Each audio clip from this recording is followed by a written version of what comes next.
Okay. And as you know, as we all heard, this meeting is being recorded. So Paul, I'm going to hand it over to you to get started. All right, excellent. Well, thank you, Abby. I'm Paul Zorner. I'm the Chief Agronomist of Locus Agricultural Solutions. We're a microbial soil amendment company, and very, very happy and proud to be part of this webinar. Abby and Andrea and others and I have organized this webinar to try to add some clarity to the rapidly evolving and rapidly expanding ecosystem service markets, especially those associated with soil carbon sequestration. We have an absolutely remarkable and world-class panel today. So we'll get started quickly because our 90 minutes will go quickly. What we'll have done here is each panel member will briefly introduce themselves. Then we'll spend about an hour with some key topics, and we'll leave about 20 to 30 minutes for taking questions from the audience later on. So, but we do have some housekeeping items to take care of. So I'll have Abby introduce herself and a little bit of housekeeping, and then we'll start with panel introductions. Yeah, thank you so much, Paul. My name is Abby Smith, and as Paul said, we have been working on this for really over a year. We did a series last year, and there was so much interest that we wanted to dive deeper and do bigger workshops more than just a short webinar. So this is the result of a response to our community wanting to go deeper into this topic. And so we are hosting this in order to advance that conversation. I'm a leader at the Jefferson Center for Holistic Management. It's a savory hub that serves Northern California, Nevada, Oregon, and Washington. Andrea Malmberg is my business partner, and she's on the call as well, helping us and supporting us here. As you know, as we talked about in the beginning, this meeting is being recorded, this session. And so everyone who's registered will receive a link to watch the recording so you can review it and share it with friends and others who you think will benefit from seeing it and hearing it. Because there's a big group, we're going to take questions through the chat. So if you have any thoughts that come up, any questions as the panelists are speaking, please put them into the chat window. That's down at the bottom of your Zoom screen, and it says chat. You just can type it right in there. I'll be watching it, and then I'll be surfacing those questions to Paul to facilitate to our panelists as we have time. But please do use it, and a lot of times you might forget a question, so please, as it comes up, just enter them in there and I'll be watching for it.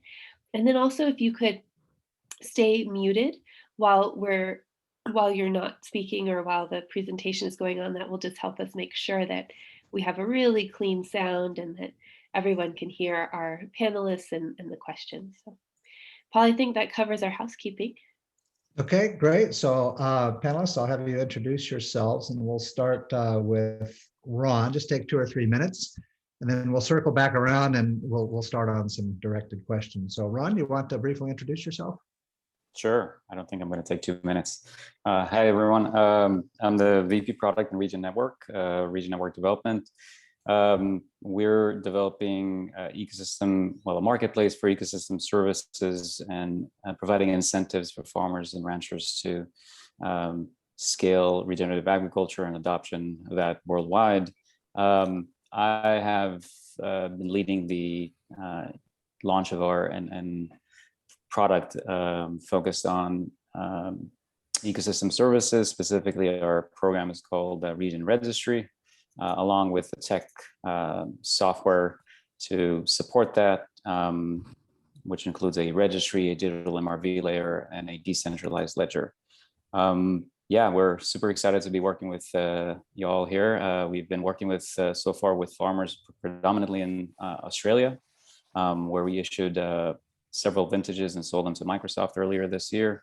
We're also already working with several farmers in the US and really looking to scale that. My background is actually not in agriculture, so it's kind of been a steep learning curve in the last couple of years, but super excited about the potential of using agriculture for climate mitigation. Great. Thank you, Ron. Much appreciated. Karthik. Thanks, Paul. Hello, everyone. My name is Karthik. I am the SVP of Strategy and Sustainability at Locus for the Locus family of companies. In my role, I try to help. I mean, I'm very passionate about sustainability. As part of my role, I try to see where all Locus can make a difference in terms of offering sustainable alternatives to more chemical toxic solutions in specifically chosen areas.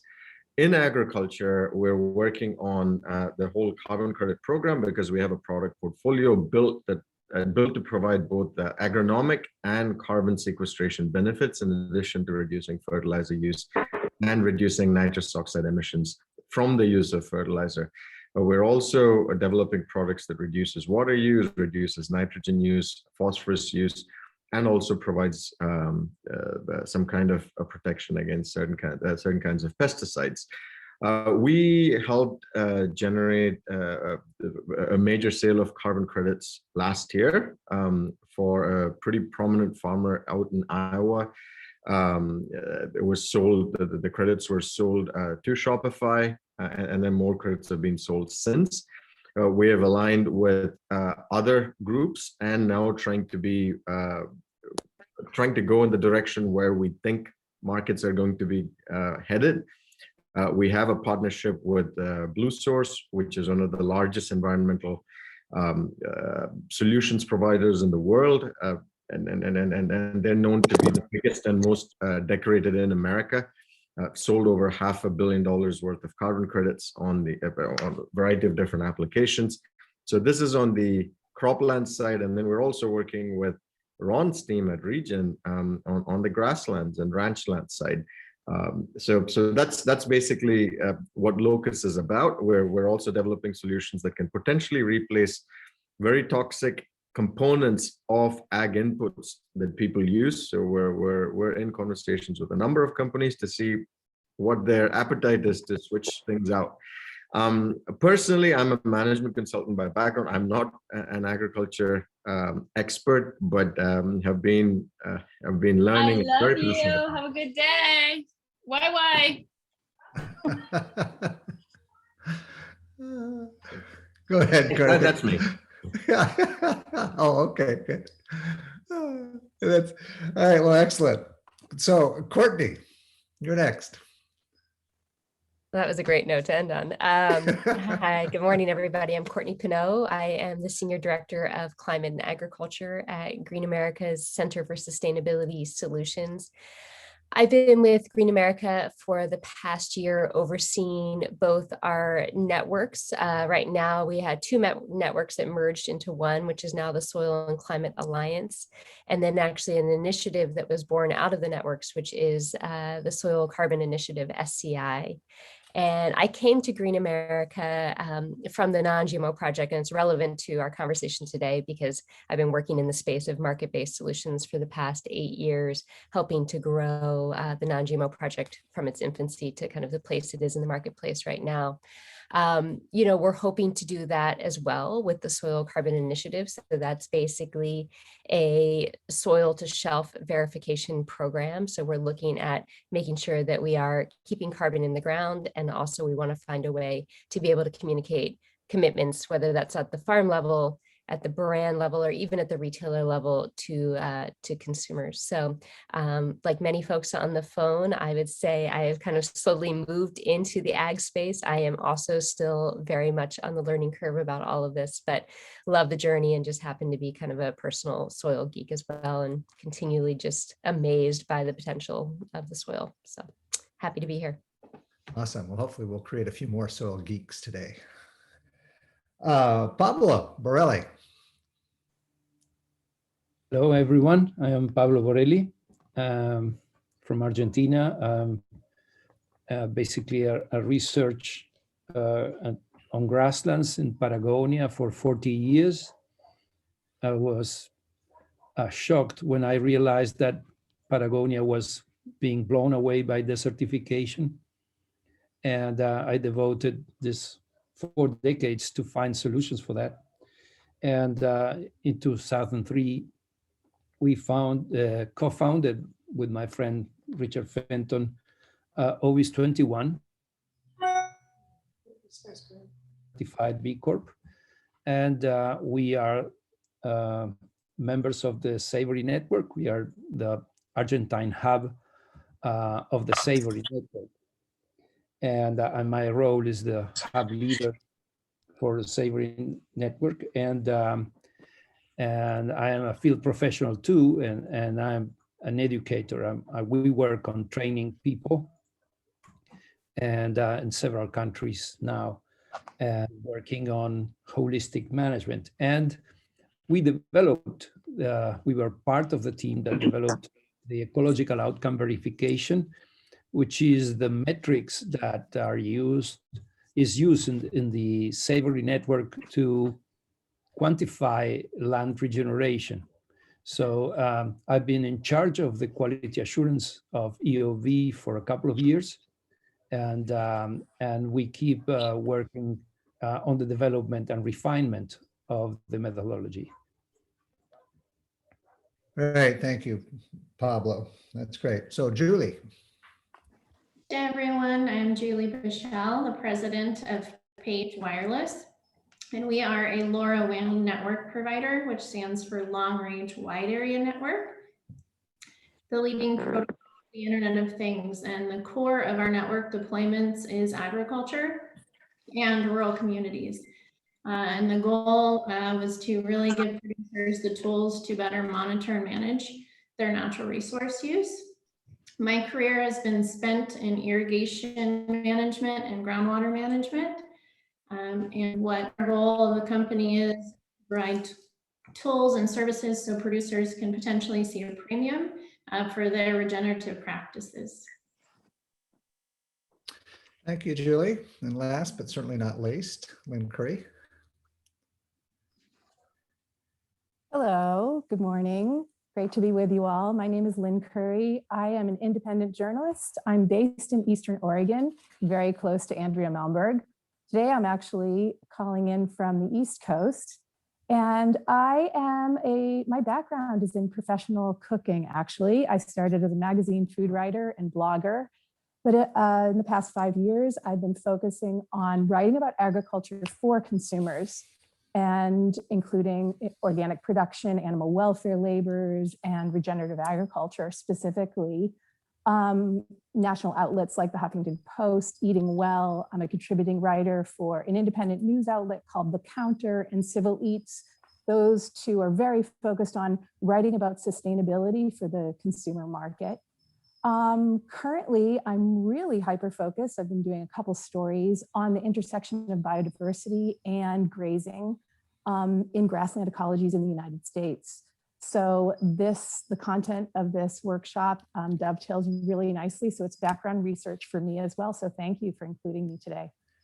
Oh, thank you, Lynn.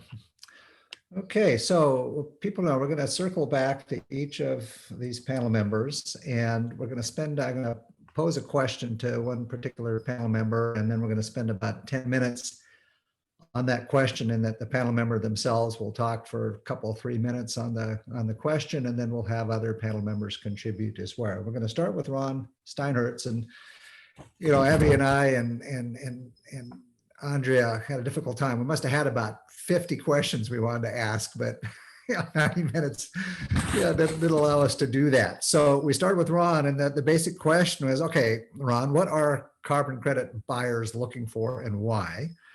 What data is required to generate a carbon credit? How does this relate to the terms additionality and permanence, and where do these terms originate?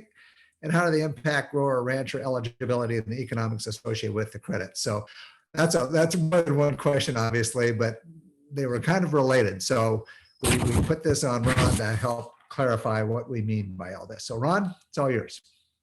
Cool. Those are a lot of questions. Yeah, I'm sorry. No worries. Well, the short answer is it really depends. There are different segments of buyers out there. There's consumers, there's businesses, and the businesses you might separate to small businesses and corporates. Not the ideal necessarily delineation, but that's one of them. But if you look at corporate buyers, in terms of sort of the why, the motivations, typically they have made voluntary commitments to reduce their carbon footprint.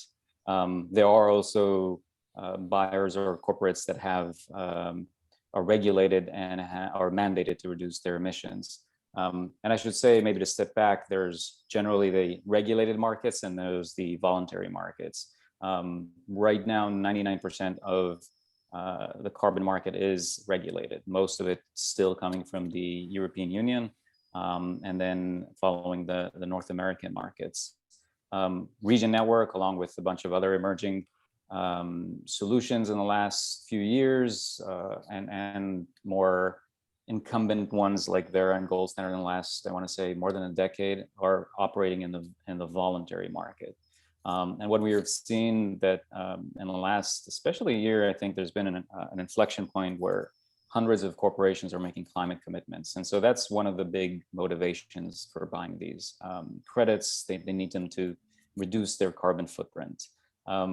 Other than that, there are corporations, especially in food and ag, that are using sort of, instead of the offsetting, they're doing what in the industry is called insetting. They're working with their farmers to actually improve their practices to sequester more carbon and thereby reduce the carbon footprint within their supply chain. So that's sort of on the why. Now, what they're looking for, so they're looking for high caliber credits, and I'll expand on that in a second. And at least the corporates are usually looking for quite big quantities. It's not uncommon for them to buy millions. Just so you get a sense, we issued our first vintage to a farm in or a rancher in New South Wales, Australia, around 4,000 acres. It was a large issuance because they have done great work there in sequestering carbon, and was around 28,000 credits. So if we're talking about millions, you get the sense we're talking about a lot of sourcing from a lot of different farmers if they're buying from agriculture. And they might buy from agriculture, from forestry, and not necessarily nature-based solutions. So carbon credits, there's the nature-based solutions side of it is certainly been growing. Historically, there have been more emission reduction from mechanical systems and improvements to processes. So in terms of sort of high caliber credits, what they're actually looking for, there's a bunch of parameters that fall within the definition or the best practices of carbon markets. They have to be real. So this means they're actually proven to have taken place. They're measurable, they're unique. So we really want to avoid double counting. There's permanence and additionality, and I think we'll get to that in a bit later. They're independently verified, and there's safeguards in place in case there's a reversal. So they're looking for really programs that issue credits that follow all of those best practices, and we in Regen Network are certainly doing that. Maybe I'll stop there. I can speak more, but do you want me to continue on kind of the other questions, Paul? Yeah, well, let's see if any of the other panelists have a comment or two to make. We still have several minutes to comment here, and then we'll come back to that, Ron. Anybody else on the panel want to comment on the general question that I posed to Ron? Sounds like no. So why don't you comment on additionality and permanence, Ron? Because I know that's very confusing to many people, and not just the terms themselves and what they mean, but why? Yeah. So additionality, the definition might be simple. It's basically making sure it's a criteria to ensure that the project would not have happened anyway without that carbon credit, without that carbon project. It makes sense and is easy to perhaps understand, but the devil is in the details, and it's quite complicated to actually prove it and demonstrate it. And as a background, the carbon credits have been a market mechanism essentially to reduce global footprint of emitters.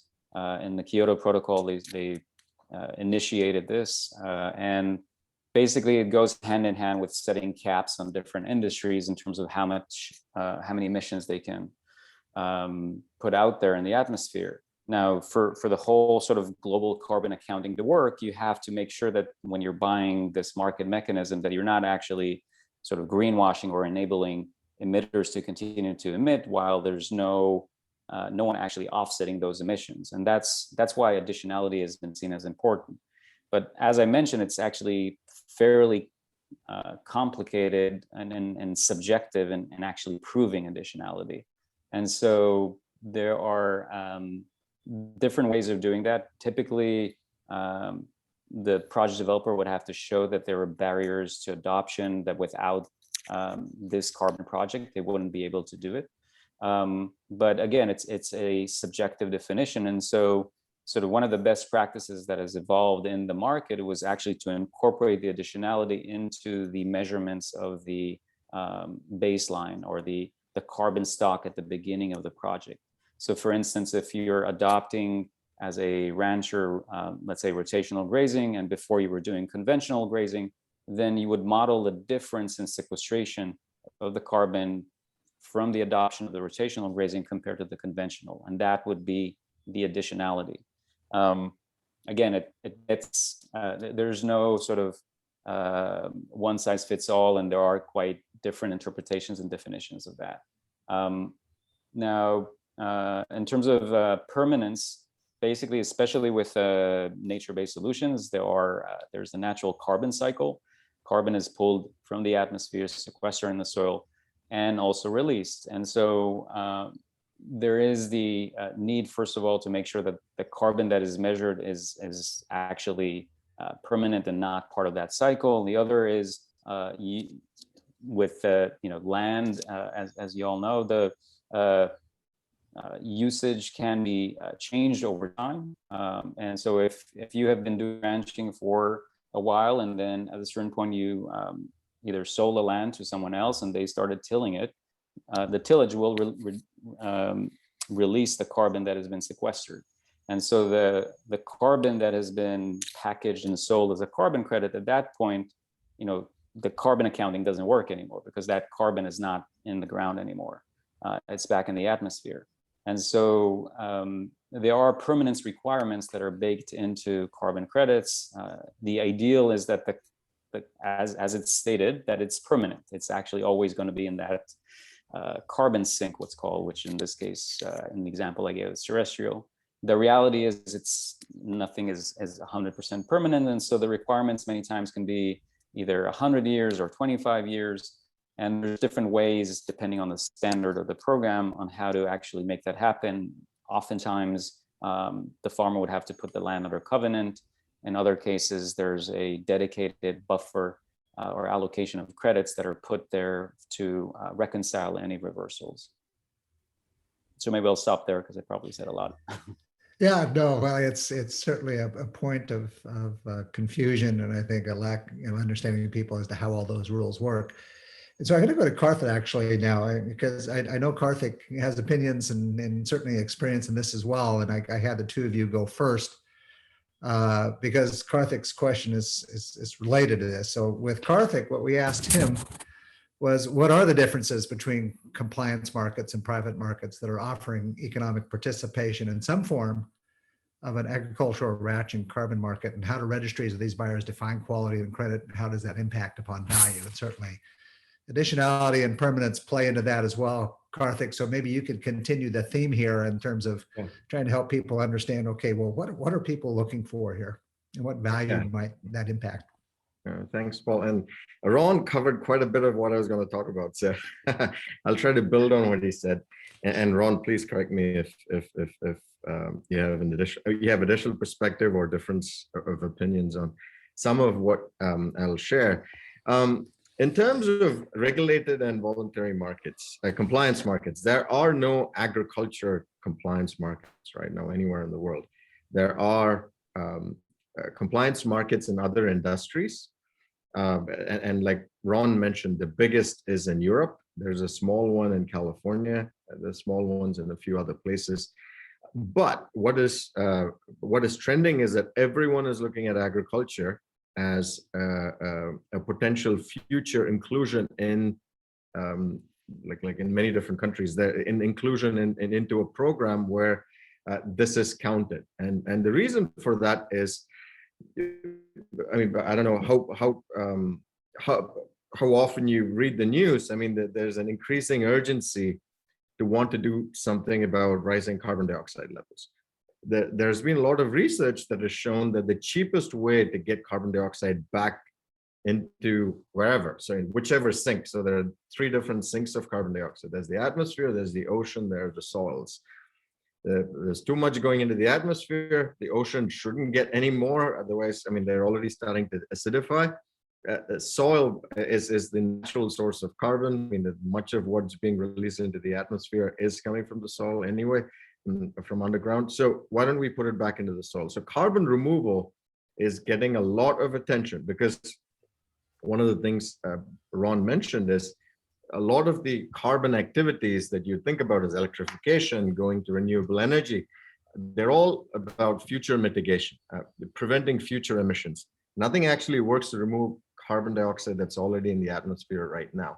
Much of the discussions are huge infrastructure projects focused on direct air capture, carbon capture and storage. I mean, these new technologies that are still coming that cost extreme amounts of money, high capex, very high opex systems, and most of it is supported by taxpayer dollars. I mean, oil industry has this as a tax bailout for carbon capture and storage. It's $50 a ton, according to 45Q.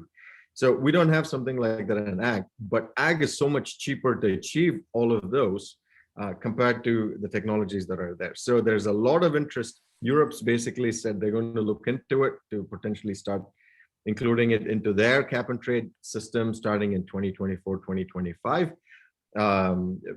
Like most of you know, the US government is looking at creating some kind of system here. I mean, it was originally supposed to be a carbon bank. It's potentially evolving into something more robust. We don't know where it's going, but there is a lot of interest, because there's this pressure to want to reduce emissions, but all of these countries that we're talking about, or I mean regional groupings, they want to be able to show, according to their Kyoto protocols and Paris Accord commitments, that they're reducing their emissions through aligned math. And aligned math is very important. So when we talk about regulated markets especially, but also in the future voluntary markets, and we'll get to that very quickly, we want to make sure that people follow what the guidelines represent. So the IPCC, which forms the bedrock of most of these protocols from which these targets come out for the Paris Accord. So the Paris Accord says you've got to be 1.5 degrees, you've got to cap the temperature increase to 1.5 degrees Celsius by the end of the century. Otherwise, I mean, a lot of bad things will happen. That's what everyone signed up for. The IPCC guidelines basically say the permanence requirement for this is 100 years. And the reason why it's 100 years is because carbon dioxide's half-life in the atmosphere is slightly beyond 100 years. So they want to make sure that it's aligned to that. How that's translated by all of these different carbon programs is different. So I'll stop there with compliance markets, because like I mentioned, they don't exist right now, but it's coming very soon. Voluntary markets have tried to fill in that gap because the opportunity exists in agriculture.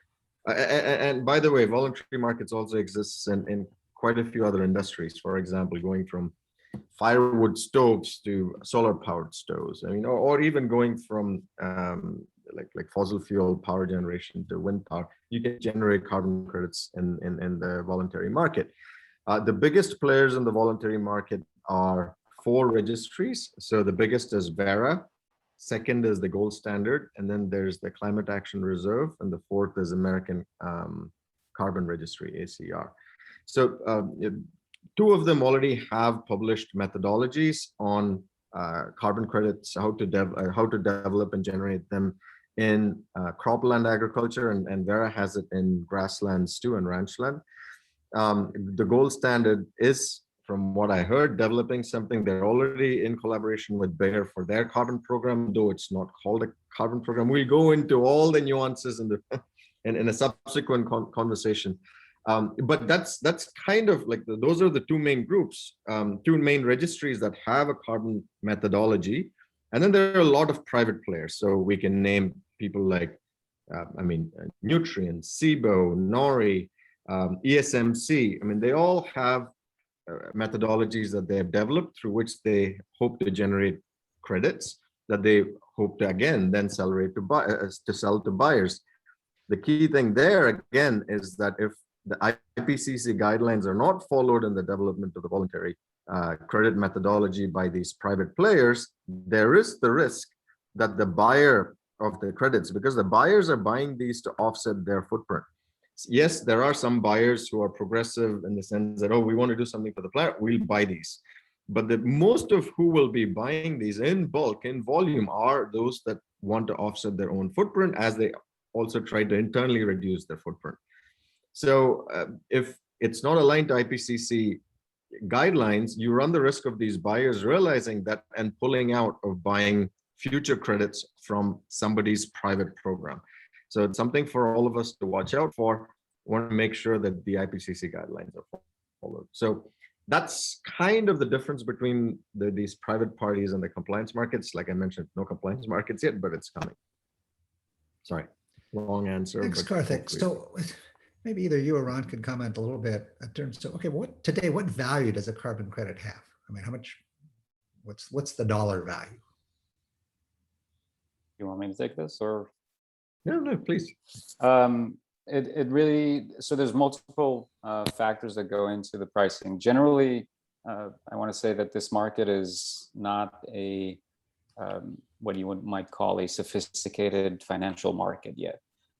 It's more seen as a over-the-counter market where there's still a lot of asymmetry of information, which means that price discovery is not where most buyers and traders would like to be. And the range and the variance in the pricing can be quite substantial, especially when we're talking about the voluntary market. With that said, it depends on the project type. So as Karthik mentioned, there's emission reductions from, let's say, renewables versus or other mechanical and industrial improvements. But within, since our focus here is in agriculture, there are the main source of credits, or I should say nature-based solutions. The main source of credits are from forestry. And within forestry, the main source is coming from avoided deforestation. So basically, there are projects that are, whether it's with indigenous communities or landowners that are guaranteeing that they're not going to chop down the forest, for lack of better words. And so they're getting or protecting the forest from others, illegal miners, etc., and the Amazon in particular. And they're getting credits for the avoided deforestation there. And so one important aspect is the source or the type of the project. Red Plus, which is avoided deforestation, generally, I would say in the last few months has been quite a surge in the pricing, almost doubling the price. But the good, I would say, or reputable forestry avoided deforestation can get $7-8, let's say, for significant volumes. That is a credit, which is not where we would like it to be. But that is still substantially more than it was before.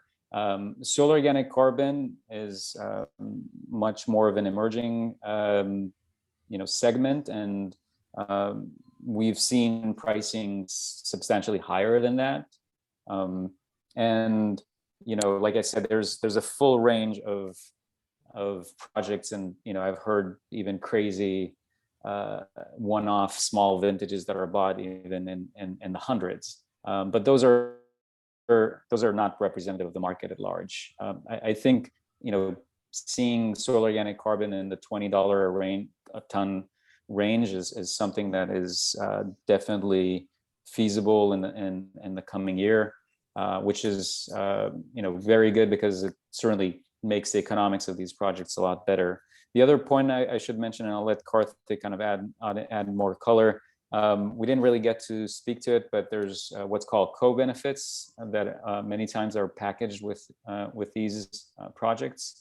These co-benefits can be, there's different frameworks. So Vera, for instance, which is the largest registry, voluntary, has a standard called CCB, which I believe has I think like 200 corporations or organizations were collaborating on it for quite a while. Anyways, there's a broad set of indicators there, and so if your project is certified CCB, you will get a premium. At Region Registry, it was important for us to also have co-benefits. So in our Carbon Plus Grasslands, for instance, we have animal welfare, ecosystem health, and soil health baked into that credit, and we believe that that gives a premium that buyers are willing to pay a premium for that. And so as the market evolves, the pricing will become also more sophisticated and more dependent on the co-benefits that the project provides. Another framework that is really common that buyers are looking for related to that is what's called the UN's Sustainable Development Goals. So you will see in various projects out there, they're not just their carbon footprint, but what SDGs they're addressing. And so I'll stop there, but that's hopefully gives it a little bit more sense on the pricing and how it works. All right, so Karthik, if you got just a little bit color quickly, and then we'll move on to Courtney, but then we'll come.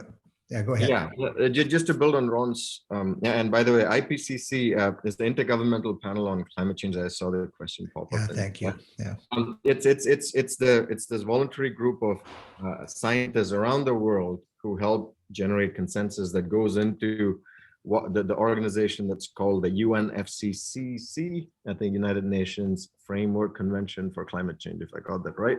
But the Paris Accords, Kyoto Protocol, all of this is the details are created through consensus building and what gets published by IPCC.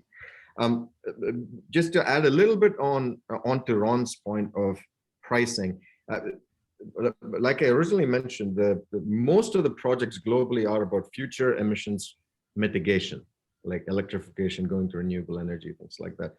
But what's even more immediately needed is carbon removal from the atmosphere. So there's extra value, there's price premium for that. That's why the highest value credits that are on sale currently are on REDD+. I mean, preservation of rainforests, things like that. So that's the reason. So agriculture also being a carbon removal opportunity will hopefully command similar prices. Again, price discovery, it's going to depend a lot. It's a nascent market. It also depends on what gets put out into the system, but yeah. All right, well, thank you. We'll come back to those in our kind of audience question period, I'm sure. So Courtney, I want to kind of move to the other side of the spectrum here. We're talking a little bit about the markets themselves and the pricing, but there are some other things that I know that you're involved in, and that's okay. Carbon intensity seals, what's that being anticipated there? Kind of insights in terms of what people are doing to improve their practices to not just offset, things, but to actually grow the crop or produce beef and dairy in a way that actually doesn't utilize much carbon and results in more carbon in the soil that might have been otherwise. So I'm just curious as to your views as what do you see coming along and what other attributes other than soil carbon or carbon intensity would be included in some of those seals, and why are they important to the consumer? How would they serve the consumer?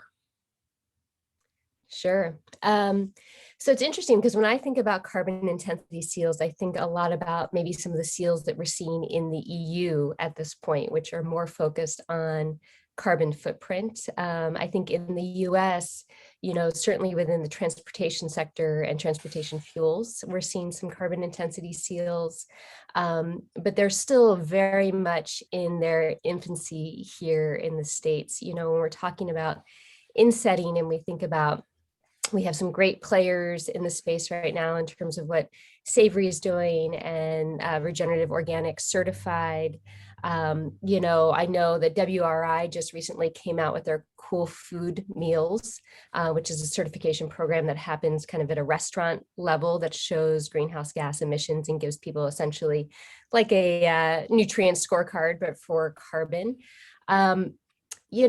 I think there's a couple of things around that, and I'll talk a little bit about what we're trying to do with the Soil Carbon Initiative. I think one big question, one of the things I've been tracking pretty closely is, when you're thinking about carbon intensity and you're thinking about sharing any kind of information around emissions, how do consumers actually interact with that information, and do they understand it? And, you know, there's kind of been two pieces of research that have come out of the EU. One is, which aligns with what we already know, is that when shoppers are shopping their values, which most shoppers, a large percentage of shoppers do, that this certainly does help actually drive purchasing intent.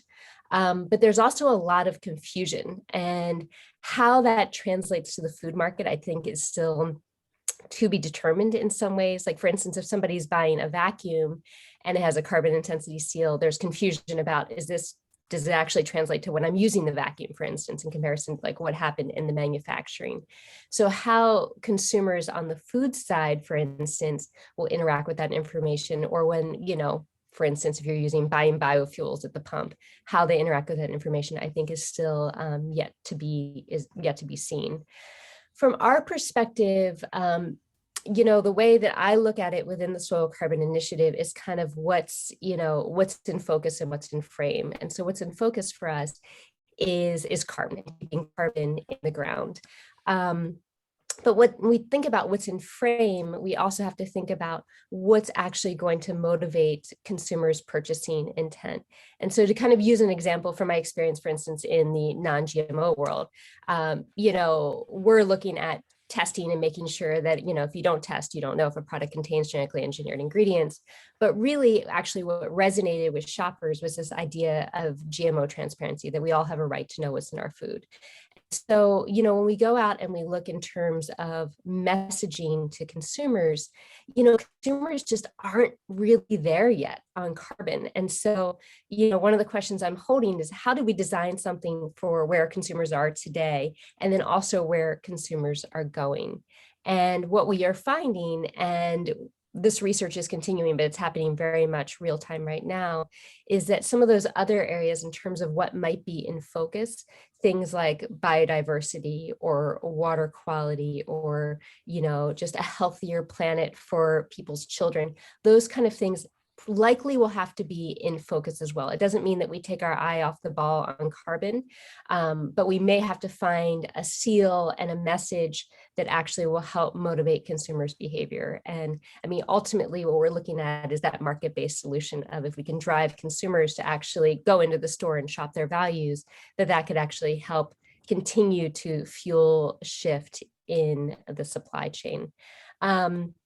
That said, so if we go back to some of our design criteria and where all of these things kind of align or fit within ecosystem services, the ecosystem services marketplace, you know, at the Soil Carbon Initiative, the way that we designed it is we basically wanted to make sure that it works for all types of producers and all types of geographies.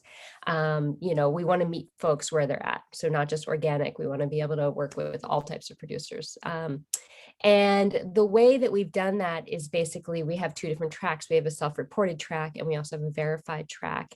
The self-reported track is looking at leading indicators. So it's a way that maybe for somebody who doesn't actually have easy access to soil testing capabilities, that there are other ways for them to be looking at their soil health.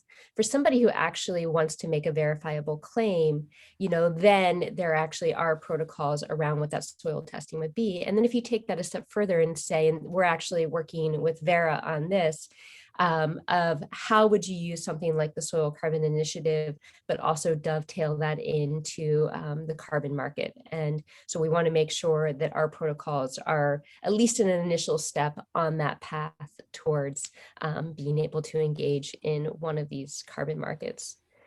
Let's see, what else did you ask?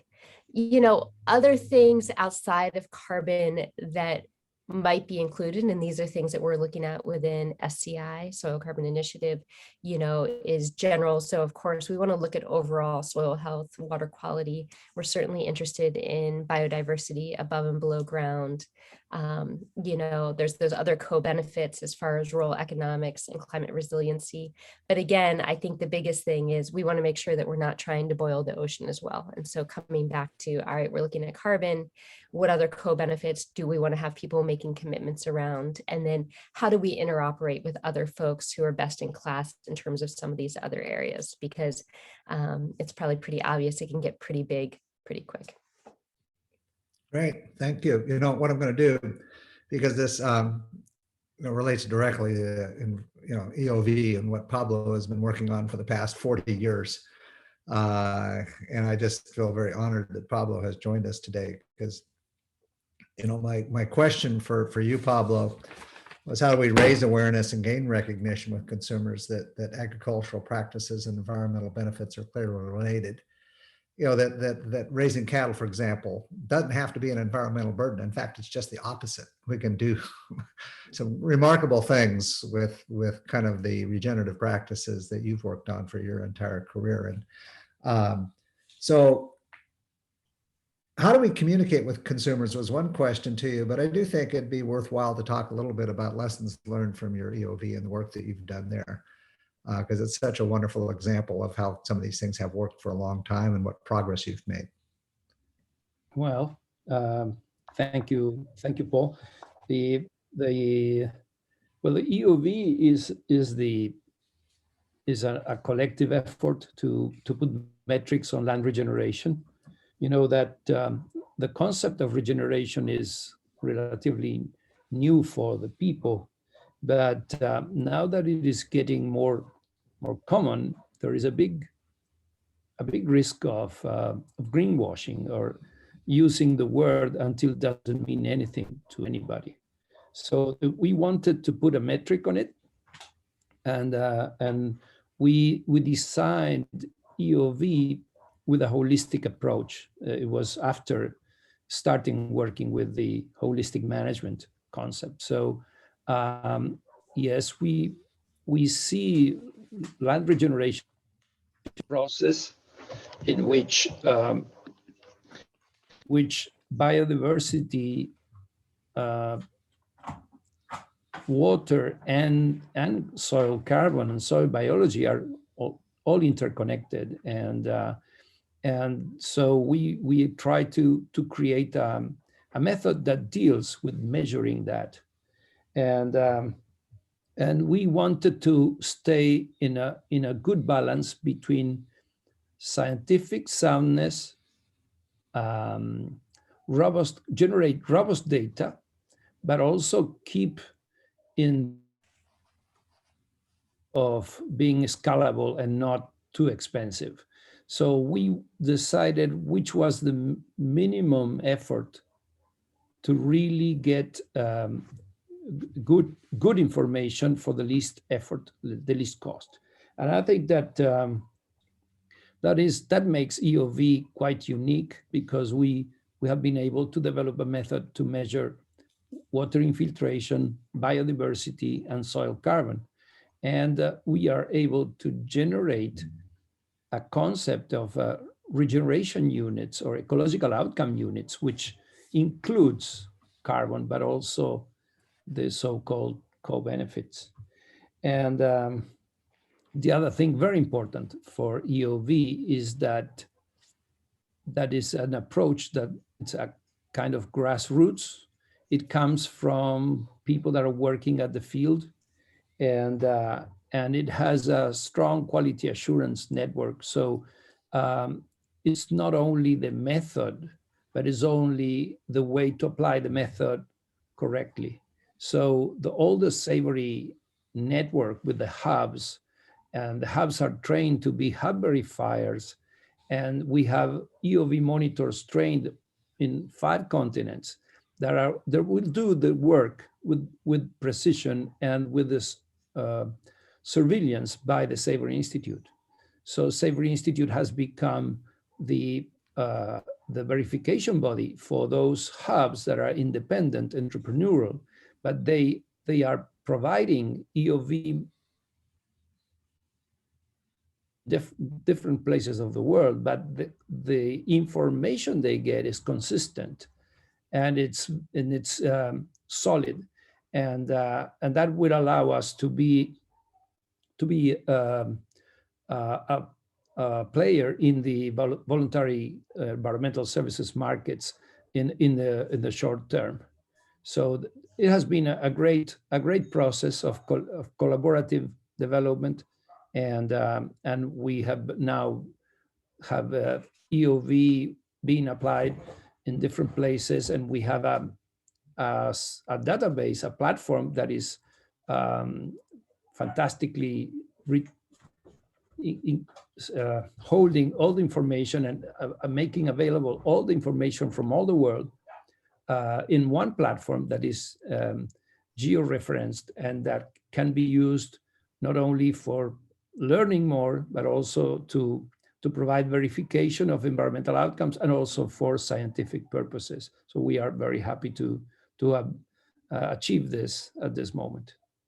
So Pablo, how does the rancher in this particular case communicate with ultimately the end consumer of that beef or the leather or whatever it happens to be? And have they seen increased demand or value associated with having reached a certain level of certification under EOV? Well, I think that EOV is well received by the farmers. It's not so difficult to apply. We have at this moment a really an exponential growth of the demand, but still we need the environmental markets.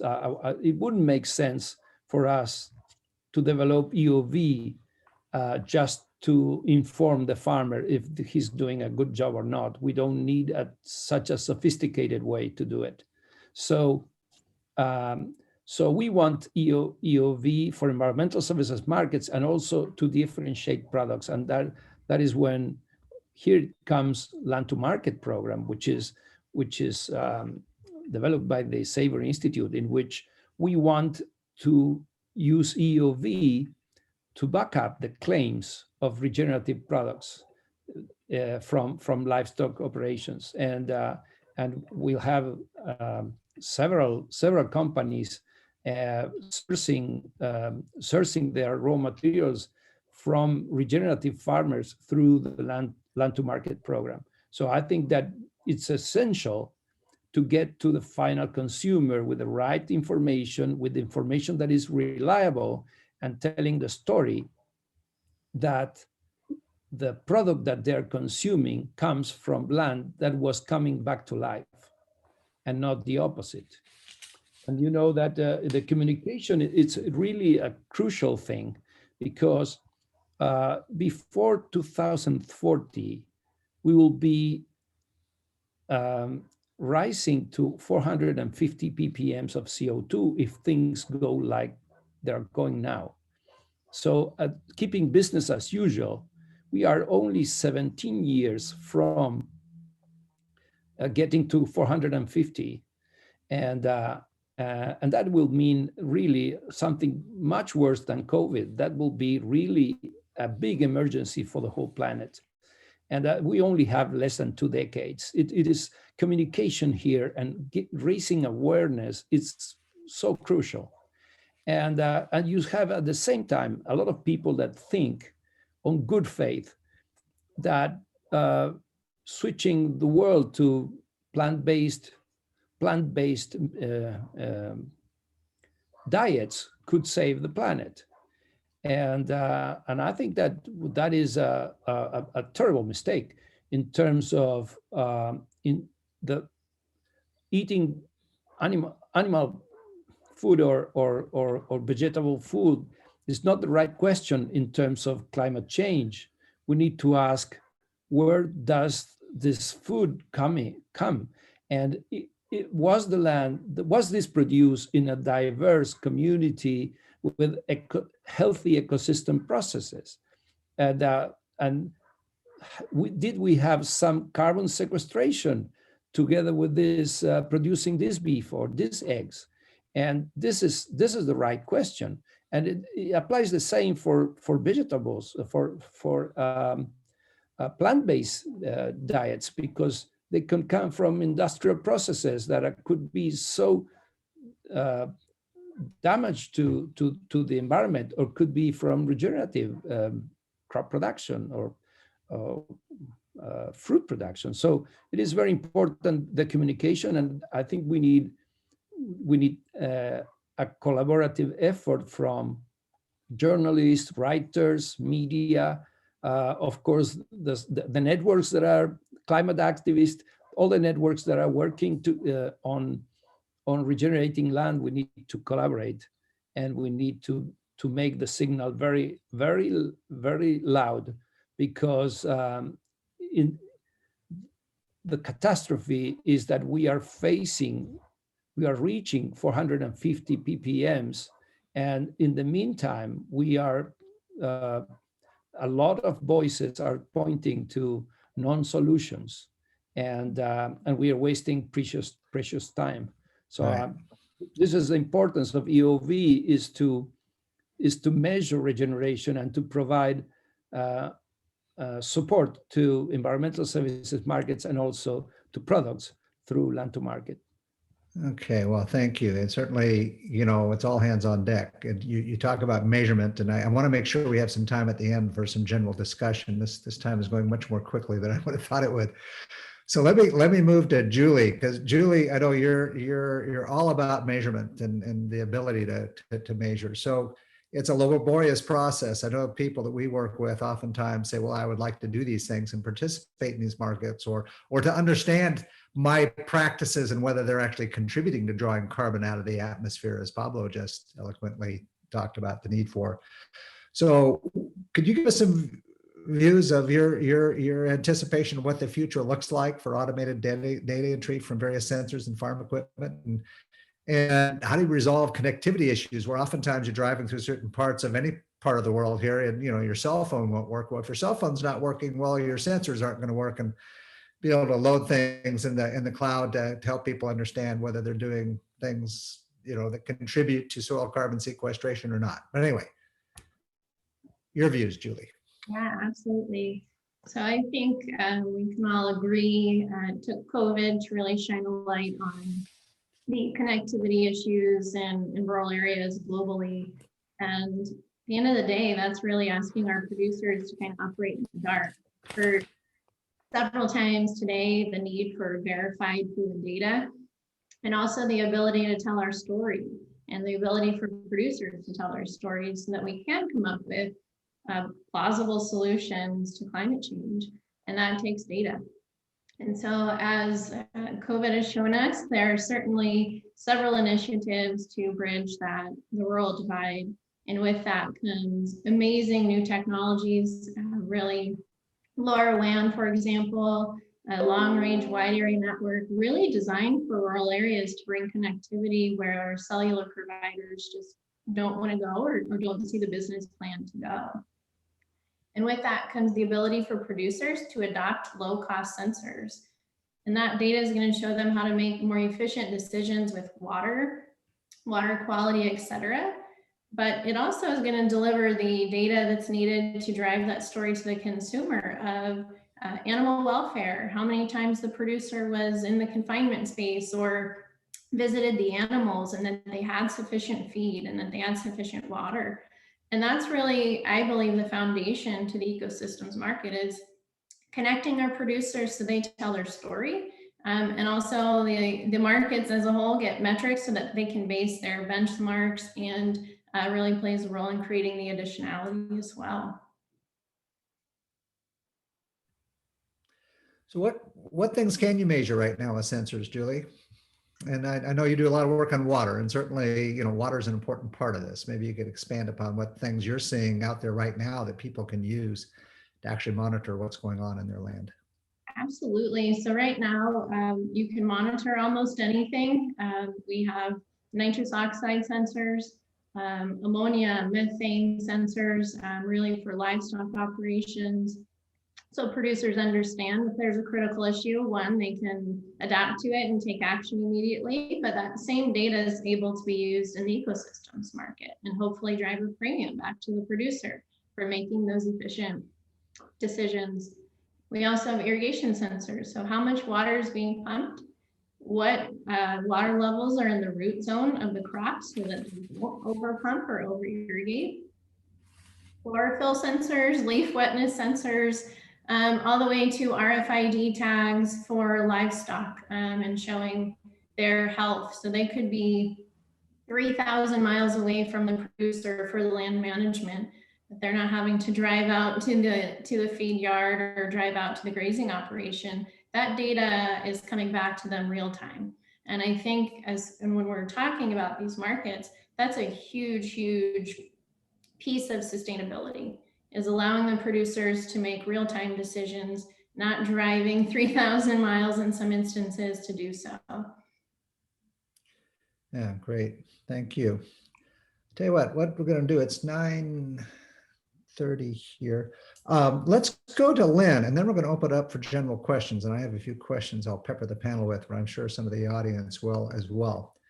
So Lynn, you're last, but certainly not least. I mean, I think, my own view is that, look, we have got to get people in terms of the consumer. We can talk to ourselves as producers all we want to, but until we start to communicate and build trust in the ultimate consumer, this isn't going to advance as rapidly as it might need to, because they not only need to be aware of the types of things Pablo talked about in terms of, look, we're all riding on this beautiful blue globe together, and if we don't do something about CO2 in the atmosphere, we've got a problem. But it's not just about that. It's it's putting that carbon where it does some good in the soil.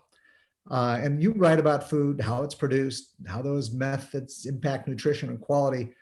What are your readers? What do you hear from them? And what do you think we have to do to build trust with them? Pablo mentioned greenwashing, and I think that there's a lot of that going on, and we have to avoid that, because I think if some investigative journalist or something comes back and takes a look at these various methods and just shows that it is greenwashing, we'll lose that trust instantaneously. So a lot packed in there, Lynn, but could you comment on what you're doing with your readers and what kind of feedback you get from your readers on these issues? Of course, Paul. I mean, so much what everyone spoke to threads through the articles that I'm writing on these topics, and how do you translate to the end user concepts like additionality. So I want to speak to just for a minute to the media environment right now, because that's sort of the milieu that it filters through to get to the consumer in one way. And just an editorial comment, there's an incredible amount of skepticism among editors around these practices and carbon markets that we kind of have to, I think it's good to be aware of those, so you can kind of anticipate or have the metrics ready to go and address those questions, because that's what they want to know. Permanence, addition. I'm hearing that when I pitch an article about a producer. They don't want to hear another nice story about a nice farmer doing nice work, because, media is a little bit, again, the jaded around these nicer stories. They want to get to the hard truths and the bottom line and the validation of these practices. By the same token, it's a little bit frustrating, I think, for people working in the regenerative space and the soil carbon space, seeing people on the ground doing such good work, because plant-based and cellular meats are getting this big pass. It's sort of like whatever you say, great, your life cycle analysis, we're going to take that at face value. So just to be aware, I feel like that's what's going on in the media space, and that I'm confronting when I pitch articles and deal with my editors. By the same token, I think the real value in what I think a lot of people are seeing, Courtney speaks to this, the labels, that if you can translate to the consumer directly, whether that's through social media, packaging in the retail space, through a producer, again, having a mailing list, and they're telling their story like Pablo's directly about how we're seeing water infiltration, water quality impacted, biodiversity, bird species, and by the way, soil carbon is being captured. Those are really make a difference among people who, the people I write to, within my sort of niche, are people who really want to make good food purchasing decisions that are good for themselves and their families, their communities, animals, workers, and the environment. A recent survey, I just took a quick peek at, again, it's only a little over 1,000 people. It's done annually. It's a food and health survey, but I wanted to take a peek what's happened since COVID, because it rocked our worlds. And environmental sustainability took a teeny little hit, but overall it still ranks 5th in terms of consumer choice when they're, say, standing in the grocery store and how they're making their decisions. Of course, it's, there's my sister's dog, taste, price, health, convenience, and environmental sustainability 5th. But the cool news is, among the people who care who believe that their food choices impact the environment. Environmental sustainability is a key driver of their purchasing decision. So the Cool Meals label that Courtney referred to, and if, sort of cracking the nut on how we convey to consumers the carbon marker, or however you want to communicate that, or smart label to a consumer. If you can communicate that in a comprehensible way, you're going to reach them and make a big difference. I'm currently writing about Audubon's bird-friendly label. And as many of you spoke to, they're all of the co-benefits, the ecological services that go with managing a grassland ecosystem for grazing and for biodiversity has all kinds of benefits. But if you can put a swallow on a meat label that conveys to the consumer that's addressing something they care about, we all love birds, even the non-bird watchers, it's making a huge difference. Panorama just announced its partnership. I wrote this, news story that really not too many news outlets were interested in, but the largest organic grass-fed beef producer in the country, Panorama, owned by Purdue, is partnering with Audubon for the bird-friendly label. And with the announcement, Panorama sold out, according to their communications director. So the potential is there. And then the last piece I'll just leave you with, again, from this same survey, more than half of Americans, this recent 2021 report, said that if it was easier to understand the impact of their food choices, it would have more influence over their purchasing decisions across the board. So that, in terms of the complexities of agriculture, which I try to distill and write about holistic management for that consumer, so they can really see it and feel it and comprehend the totality of the difference that those management practices make, or enhancing pasture for laying hens, or no tillage. Conveying those is really the challenge, I think, for so many people. And I will put I saw someone just in the chat, I will put a link to it's the IPCC report survey, and they do one every year. And then the other thing that I was just reviewing, and again, I'm just going to mention this because I find it fascinating about how our own psychology influences our climate change decision-making. So I've been doing a lot of research on that front as well. And the Center for Research on Environmental Decisions, it's CRED is the acronym at Columbia University, has an incredible guide. I think it would be useful for anyone who wants to think about how we communicate with the general public about these highly complex, interrelated subject areas, and how we understand how confirmation bias, single action bias, spillover effects, all those kinds of, again, the heuristics of how our brains work can both work against us in communicating with the public, but we can also use them as tools to frame the discussion, use data effectively to distill these really important topics. No, that's really well said, Lynn, and I'm glad we've kind of ended. I'm going to ask the other panel members if they have some comments on where we've ended, but I'm also going to interject a little bit of my own opinion here. I mean, I have a dream, and my dream is that, people will walk into their grocery store or to buy a hamburger somewhere or walk into a restaurant, and if they don't see these labels, they'll ask why not. Because again, we see many companies and organizations declaring that they're going to be carbon neutral by 2040, 2050. And I think that's from public demand. And again, we're going to have to be able to measure that. It's going to have to be bulletproof.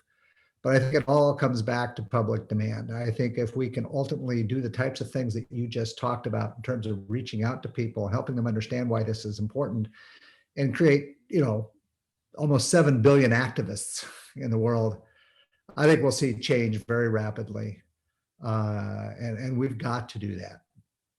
So I'll open it up a little bit. We have another 20 minutes left for not just questions from the audience, but I'd be very curious if the other panel members have some comments on what we just finished on here. Just unmute yourself and start talking if you do.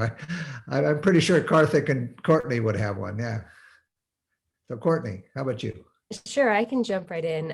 Wow, I think Lynn just framed everything up really, really well. And it really just resonates with my experience of, like I said, with the non-GMO project scene. I mean, the non-GMO project now accounts for $30 billion in the marketplace. And, you know, by all accounts, people say that, you know, that's kind of one of the keys of entry into particularly the natural foods arena.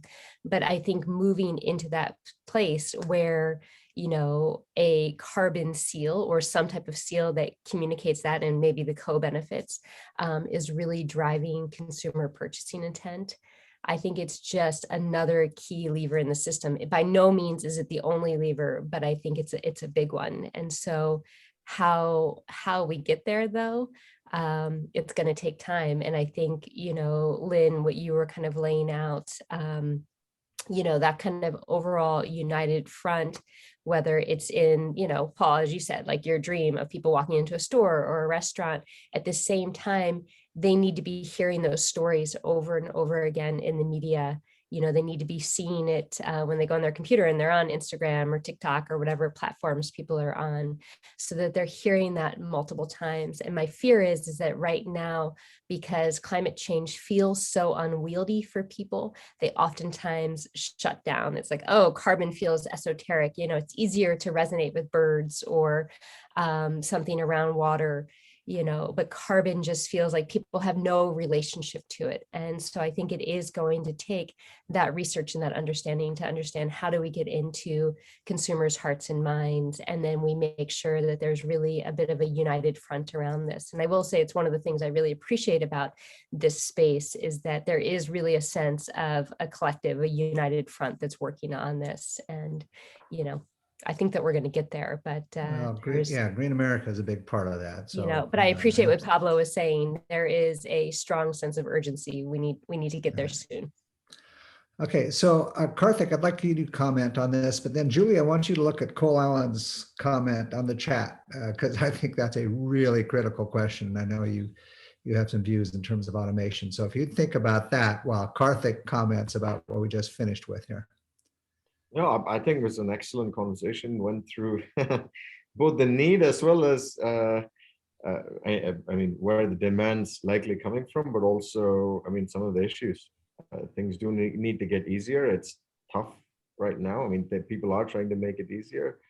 And those that try to make it easy as a business will probably win out, because this is an opportunity across the ecosystem that is rapidly evolving. Because the need is there and the need's going to get more desperate, there's a very good chance that the price, I mean, all predictions are that the price of carbon is going to go up because of this need and the increasing desperation. The 420 ppm that we were talking about, that we were hoping to reach much later, we already hit last year, I mean, on single day basis. And this year we were, I mean, within the next 5 years, we're supposed to be at 419 ppm. Between this year. So there is going to be a lot of action. There is going to be a lot of pressure. So companies will want to offset their footprint and also try to make themselves cleaner. So there's an opportunity for everyone to play a part. And for those who don't want to play a part, that's fine. They'll just lose out on the opportunity. That's the issue. So yeah. All right. Well, thank you, Karthik. So Julie, Cole Allen has posed a very pertinent question here, which is, how does a farmer working 16 hours a day, 7 days a week find time to get EOV certified or any type of certification? How do you, and I know you and I have spent a lot of time talking about this, Julie, and the importance of it. It's hard. Growers, ranchers, dairy people, even it's a full-time job, and collecting the data has got to somehow be automated, but automated in a way that's absolutely verifiable, because we've talked several times today that these have to be bulletproof verifications. It can't be just greenwashing. So Julie, could you talk a little bit again in terms of what's coming, in terms of people's ability to actually put sensors down in the ground and collect some of this data such that it's there automatically?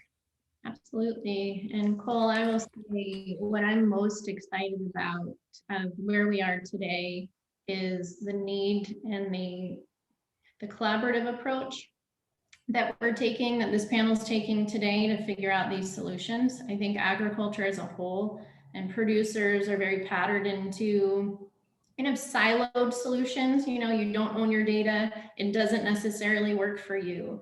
And if I'm doing my job properly in conjunction with everyone on this panel, we're coming to you, we're setting up a very cost-effective network for your operation. And the sensor data and all of the data that's produced on your operation is producer owned. So one, you're using it to efficientize your process, right? I know that there's labor shortages. This data should be working for you first and foremost to make the best decisions.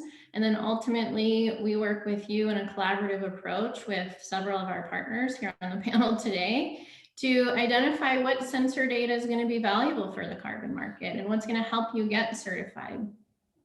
And that is all through an automated process. So this sensor data goes directly to the cloud, and you essentially tell us or tell any solution provider that is insistent on producer-owned data where you want it to go. And I think that is probably going to change the game. Again, I mentioned, I think this is the foundation for really accelerating the ecosystems markets and bringing producers in. It should be automated. It should be easy for you. And all you should be doing is telling us where you want the data to go and how you want it leveraged. And I hope that answers your question. Yeah, well, it's getting there. I know. And then Courtney asked a question that Pablo says he can answer, but for the sake of the recording, I want to read the question from Courtney. It says, we need to build into any certification system that farmers are not, left holding the responsibility and cost of this work. And so Pablo, you wanted to comment on that. So please do. Yes, the thing is that the EOV, it has to be done by EOV accredited monitors that's part of the quality assurance program. And the cost is affordable for a farmer. So he's busy. He doesn't need to do it by himself. He can hire from a hub. You have a hub network covering many places in the world. You go to your closest hub. People that has been trained will go and do the job, and still will be measurement. And we are in a phase in which it is efficient to do a measurement approach. Just go and take the data from the field. A farmer that has a little bit more time can be trained to do part of the EOV by himself. And so that is good because he learns a lot of how to read his own land and to interpret his management decisions, but also can reduce the cost because the EOV has a short-term monitoring that the farmer can do himself and has a long-term monitoring that it needs to be done by a third party. So he could drop the cost a lot by being trained and doing himself his farm. But if he's too busy, like the question says, I think that the answer is go to your closest hub and someone will do the job with the proper methods, and the information will be uploaded to the EOV platform, and that will allow you to participate on the land to market program for identifying your products or your environmental services. So this is the answer. And regarding for who pays, I think that one of the most important ways to collaborate to the dissemination of regeneration is to fund farmers' education and the monitoring piece. So I agree that if we had funding for this, that will decrease a big barrier, a cost barrier, which is not that big once you know that is a fraction of what your environmental services are worth, but the farmers are sometimes reluctant to put money up front for something that it's not really totally established, and they don't see this as in a time frame. So I believe that one of the ways to go faster is to get funding for farmer education, for him to make really a regenerative management, and to pay for the EOV monitoring to measure that impact.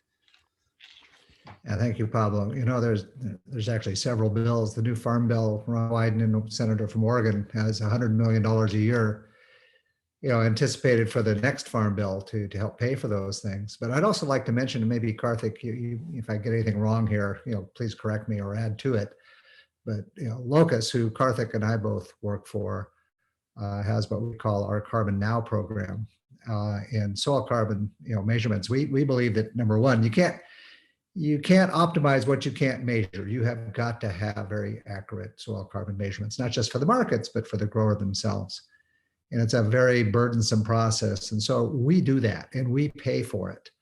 We're also of the mindset that you can't lay that burden on the grower themselves or the farmer or the rancher. And so we have organized ourselves to cover that cost and to provide the service to the grower or to the rancher that helps them ultimately participate in these markets, but not lay the burden of doing this on top of their shoulders. I think that's a really good comment. Karthik, I don't know if you want to add to that. Yeah, I mean, so I'll qualify what Paul just said, because the reason why we're doing so much work in this area is because we have a technology that sequesters carbon. It does not, because you have a new technology, you can't rely on models. So we need to go physically take samples, and we can't expect the farmer to bear that cost.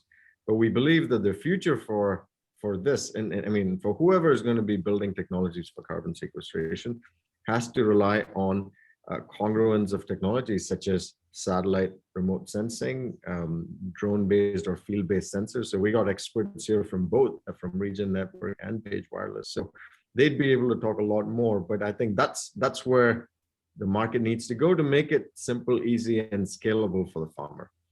But right now, soil sampling 10,000, 100,000 acres is an incredibly difficult lift, because you got to have, I mean, you got to include a whole variety of different things to take into consideration. The soil variability, temperature variability, moisture variability, topographic variability. There's so much that needs to come into the soil sampling plan. So you take into account the uncertainty that goes into measuring, because it's a statistical sample. You're not going to dig up every single acre to measure how much soil carbon is there. So and that becomes a cost prohibitive exercise. But if you don't do that, then you're not going to have any new technology that helps. So ours is non-GMO, organic certified, but any other technology that comes in too, because our opinion also is that without these, the amount of money that the farmer potentially gets is not that much. So you need these accelerators. But anyway, I'll stop there. All right, wait, Karthik. I think there are lots of groups working on this. There's a group called Open Team that several of us on this call participate in, that are a global group of scientists working to try to simplify these things. And certainly the work that Regen Network is doing with the Sentinel satellite system to reduce that. I mean, it's an ongoing area, and I think big people are making great progress. But again, it's got to be simplified. And we're getting towards the end of this. There have been some very good questions on the chat, and Abby is going to take a minute, for nothing else, for the purpose of the recording, to go over some of those. But I think also, we have one more webinar scheduled in July and another one in August, and we're going to try to organize those around the types of comments we got here. So, this was kind of the first shot at this, and we could probably spend 5 days talking about all this stuff. But one thing I would like to leave the audience with is, and Abby, I'll have you go over some of these questions, is progress is being made, and good progress. I mean, we can do this. We can measure soil carbon. We can help people understand how to optimize it. We can, more importantly, perhaps for the ranchers, we can impact on-farm income, on ranch income in a very meaningful way by getting them qualified to participate in these markets, because it can be a meaningful financial commitment. And that not only now people can optimize, the above ground crop, whether that's a cow or a corn plant, but now we'll have a whole new crop that people can begin to focus on that soil carbon. So I have great hopes for this, and great hopes that we do it enough time to actually influence atmospheric, carbon levels as well. So, Abby, do you want to cover some of the questions that were on here? Yeah, more comments. And again, I'll apologize for my voice. I've caught the summer cold from my kiddos.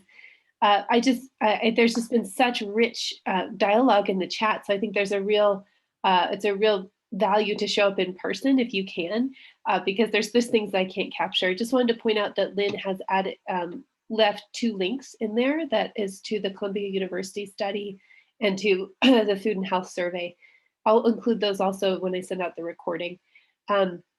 Courtney said, as Paul just reiterated earlier, that we need to build into any certification system that farmers are not left holding the responsibility and the cost of all this work. And I think the panelists have agreed with that.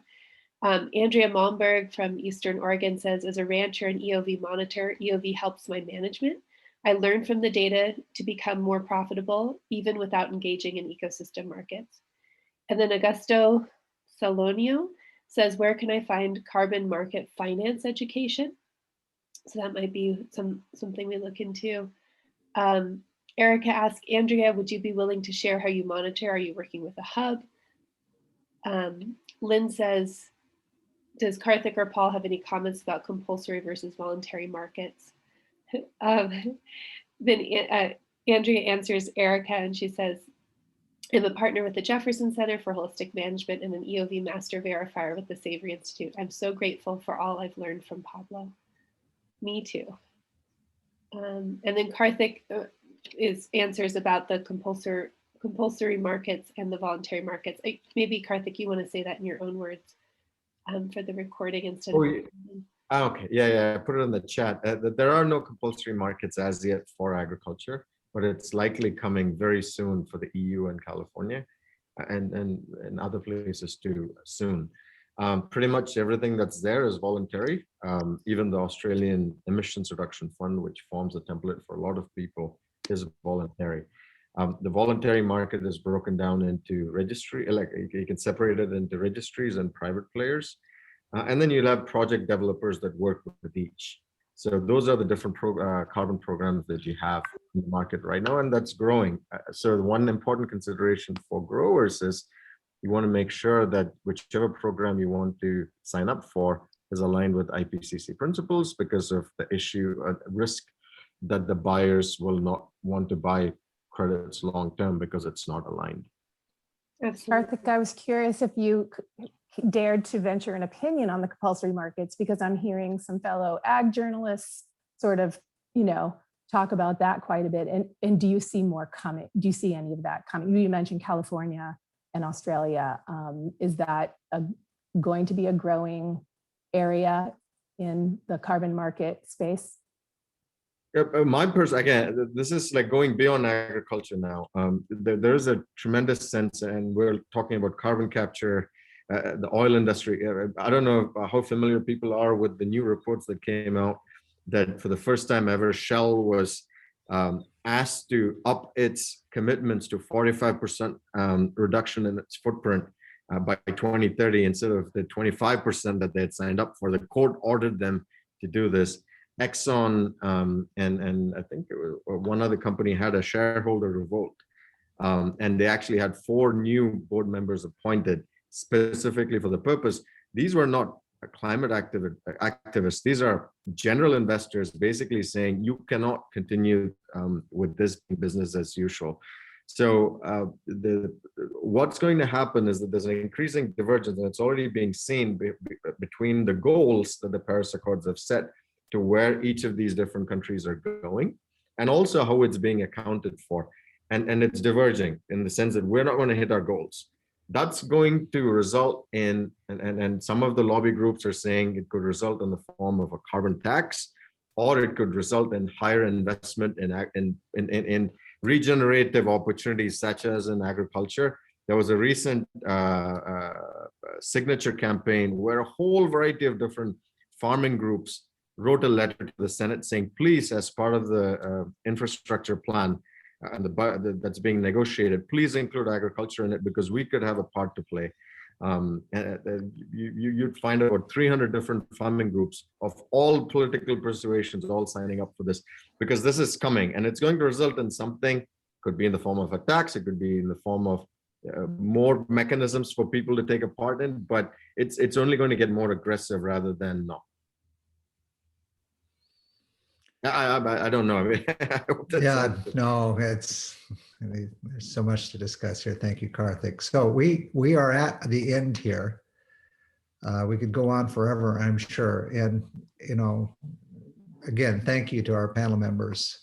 Each of you are doing a tremendous, or playing a tremendous role in terms of, you know, working towards what we've tried to outline here in terms of the importance of achieving atmospheric carbon sequestration, but also creating something where growers and ranchers can be financially compensated for the remarkable environmental services they actually do play, but also, you know, helping consumers understand that agriculture is an environmental benefit, not an environmental burden if it's done in the right way. And so, you know, reaching out and helping to educate those consumers is so important. And so, Lynn, you know, the work you're doing, and Courtney, the work you're doing is just critical, along with EOV and everything else. So I'm going to end things here so we can all get on and do the work necessary to get these jobs done. And thank you again for everybody participating. And if there are other questions that we haven't addressed on the chat, Abby and I will work to get some answers back to people as well.